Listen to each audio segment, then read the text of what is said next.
Real quick disclaimer before we start the video. I've realized while editing the video that my mic sounds absolutely horrible. Um, I'm sorry for that. I didn't realize I had a setting on OBS that I did. But I can't really go back and change it now. I'm not gonna go and redo the entire tutorial because it's way too late. And I need sleep, and I just want to get this video out, please. Enjoy the rest of the video. So you want to know how to make your own TCG template. Well, in today's video, I'm going to show you how to do so with a program called Photopea. You don't have to use Photopea. Obviously, you can use practically any program. But I'm using Photopea because it's a free software that runs in your browser, and it's basically Photoshop. There's no real excuse not to use it, really. It's a free version of Photoshop that's more lightweight and runs in the browser. So I'm just going to get rid of this message here because I've got an ad blocker on. You probably don't have an ad blocker on, but I do. This might show up for you, so I'm just going to get rid of that there. So what you're going to want to do is press New Project and then set the width to 825 by 1125. These are the Game Crafter height and width, which is basically 2.5 by 3.5 inches, which is standard poker card size. That's the same size as Magic the Gathering cards, Yu-Gi-Oh cards, Pokemon cards, all of the above. So I'm just going to hit create here, and now you see we've got a blank canvas that we can do anything on. We can type whatever we want, we can draw, do whatever you want basically. I'm not going to do that in today's video though. So first of all, what you're going to want to start off and do is obviously paint over this background because, it's a little bit bland. So what you're going to want to do is go down to this shape tool down here. You can right click it and select what shape you want, but today we're going to be using the rectangle, which is the default. So after that, if you want, I'm going to show you how to do rounded corners on the rectangles and, spice up the card a little bit. Go up here to corner radius, turn it up a little bit. I'm going to turn it up to around 20. Then all we do is click and drag and we get this nice rectangle here. It's automatically black. You can change the color. I'm gonna just choose like a nice gray for now. And obviously you see we have this white border now, which is just the background layer. If we get rid of the background layer, you can see there's this transparent background there. We're going to keep that in there. What we're going to do now is select the black color. You can select whatever color you want your borders to be, and then drag and drop again, but make it bigger than the actual canvas size, and go over here to the layers tab and drag the layer behind our foreground. So now we have this nice foreground, and then obviously we have our borders too. We have a nice looking template. It's looking pretty snazzy. What I'm going to go ahead and do is add some boxes for just general stuff like name, stats, and all that. You're going to do the same thing as I just did, dragging and dropping, dragging, making boxes for your stat. I'm going to show you how to spruce it up after, but speed up this part. I'm going to make my template.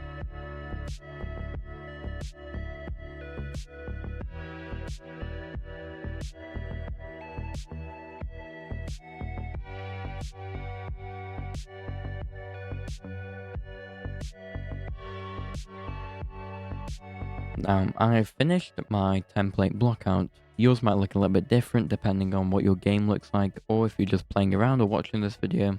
I appreciate it. So this is, what my template looks like. I've got the nameplate up here, a type. So for example, like item, ability, creature, whatever your game has. Obviously yours might be different, but that's what that's for. You have like the power, how much it costs, and then you have, health, power, whatever, and then the big ability box down below. You can obviously add more. You can add like rarities and stuff like that, but that's not what I'm going to do in this video. Now, right now you see it looks a bit bland, right? We've only got the boxes, these black boxes, not very appealing, right? What we're going to do now is spruce it up a little bit. I like to, make my templates pop out a little bit. So to change the color of any boxes, you can just select it with the cursor, the move tool up here, like that. Select what box you want to change the color of, go down to the rectangle tool down here, and then change the color how you would for a regular rectangle. I'm going to change it to probably a nice stone purple like this. It's not really a stone purple, it's like a pastel pink. right? So now that we've got this, I'm going to add, really want to, make this pop, right? How I'm going to do that is I'm going to select my box like I did before, go down here, click the EFF button, layer, which is, called layer style. And then this little menu will pop up. Press blending options, and then we get this little pop up here. Now I want to add like an outline to my box. So I'm going to select stroke, and now you can see we've got this nice little black outline around the box. Gonna make like a little bit bigger. Around there. I'd say that's good. And then if you want to make it, spruce it up a little bit more, which I'm going to do, I'm going to set the angle of it. I'm going to add a gradient, right? So how we did that is go to fill type, and then select color, gradient, and then also you can do pattern too if you really want that. I'm going to choose gradient for now. I'm going to change the angle to 90 degrees because I want it to be fading from up to down. You can also, do it from whatever angle you can do, like up there, down to top, left to right to left, whatever you want. That's what I'm going to do for now. I'm going to select the right color option and then go down here, click the color widget right there, and then obviously we got our color picker, and you can change what color you want. I'm going to go for a night. I'm going to select this by quite literally just dragging my mouse off and then clicking what color I want to select, and it selects it on the color wheel. I'm going to select that. I'm going to make it a little bit darker, maybe. And then I'm going to do it for the last color, select that same dark color, and make it a little bit darker. Now you can see if I press OK, I've got this nice border around my box.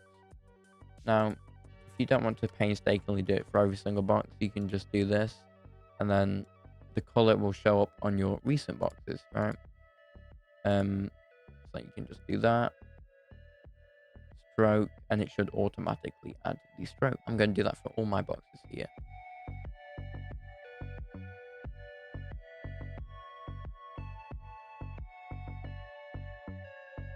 Okay, so now that I've added color and outline to all my boxes, I personally really don't like this color scheme. I don't know why I chose it. You can do whatever you want, really. Don't even have to add like a gradient or whatever. I just did that to make mine pop. Yeah, no, I don't really like this one. I'm probably going to change the color of this actually to like a darker. There we go. That looks better. But now that we've got this, time to add some info to our card. So for example, the name. So what I like to do, go over to the text tool over here, and then click wherever you want to add your text. I just spam load of letters really. To just test, and then I select it like you do any type tool in the program.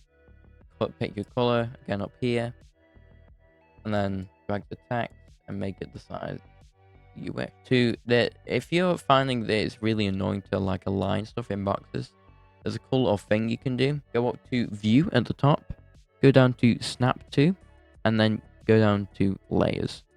And now it snaps to, the middle of the box. Yeah, it's pretty cool. So now that I've got our text, I want mine to, go from left to right. You can always like put yours in the middle and then make it like scroll out from the middle. But what I'm going to do, I want mine to go left to right. So I'm going to select all the text again, go up here and change the word wrap. It's automatically left to right. So that's fine for me. But obviously if you want it in the middle, press the middle, left to right, right to left. Pretty easy stuff. Now I've got my text. I can change it to like name as like a temp or whatever you want really. I think it's definitely way too big, but I'm going to pick a font, which is very important when it comes to your trading cards. And I tell people this all the time. Whenever people say, oh yeah, I really want to make a trading card game, but my cards never look that good. I tell them, is it because of your font? Then they show me the card and they've got the most basic font ever. Go wild with it. Pick like a font that you really like. I actually really like this font, to be fair, but I don't think it matches my card as well, but I'm going to go with it anyway. But obviously don't do as I'm doing, because obviously pick one that, looks good in your template and then you're also happy with. I actually kind of like that. That looks kind of good. So, I've picked my font, I've made mine the right size, I've dragged it there. And you can do this for all of your stats. So, can select it and then hold down Control and then also C to copy it, and then release Control and then V to paste. You can drag it over here, align it, and then you can also do like this. This could be our power 000. I can copy paste this again, put it on the right side. Then obviously, because this is on the right side, I want it to wrap, you know, right to left instead of left to right. So I'm just going to select that at the top like we did before, and then drag it over there. So now we've got our stats, our name. Gonna just duplicate this again, put it in the middle, and then change the word wrap at the top like we did before to middle. There we go. So now that we've got our basic stats, we can also, you know, you can do whatever you want with your boxes. I also need the ability. I forgot about that. Normally, typically, you want a different font for your abilities. You know, it's easier to read. The kind of like type fonts. If I could find one here. Normally, you want some sort of like type fonts like this as your text. Well, not this is kind of a bad example actually, but you kind of get what I'm saying. Let's try and find a better one so I can show you better what I mean. You kind of like this, right?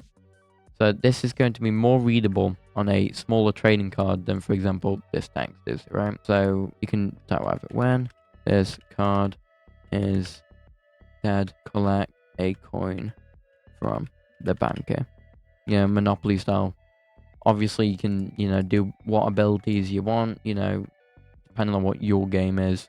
This is just a random thing I decided to come up with to show you what the ability text might look like. So now that we've got our name, ability, stats, and boxes, you know, it's looking kind of empty in the middle. This is where our artwork comes in. I'm going to show you how to add artwork.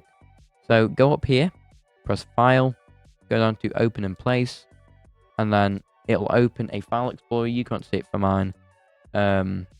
But it'll open a file explorer where you can select your artwork and then double click it and it should drag it and drop it. I'm going to select some artwork here. This is some star artwork that I was doing for my own TCG.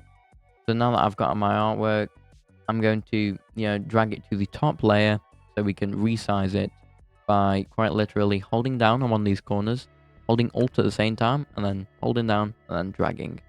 That's how you resize stuff. And when you're done, click this little exclamation mark at the top. Sorry, not exclamation mark, check mark. Sorry. And then we can drag our artwork down above our background, our foreground layer, and then we can position it however we want. And then what you want to do is right click on your artwork and then press clipping mask. This will make it so it's confined to the box and it cannot go, you know, over your border or anything like that. So for example, I'm just going to change the border color to show you what I mean. This border right here, this star cannot go over, even though it is just one solid shape. It's clipping, so it's like it's only confined to this one box here, if you get what I mean. So I'm just going to change that back. Maybe I'll turn it to like a darker purple. I don't know, like that. Yeah, I like that. This don't really, you know, fit the template that much, but you know, now that we've got our artwork, our name and stuff like that, you know, you can edit the details, and then after you're done, you're going to go up to File here, Export as, and then PNG, and then you name it whatever you want, save it where wherever you feel fit, and then, you know, you can also save as PSD, so then you can come back and edit the card if needed. This is just the very basics. I was just showing you how to really, you know, set up, add like boxes, text and stuff like that. Obviously have a play around with it. Don't do exactly as I did because mine looks like shit, if I may say so myself. But yeah, this is a trading card. I hope you enjoyed. I hope you can, you know, take something from this video, make your own trading card game, subscribe to the channel, and I'll see you in the next one. Thank you.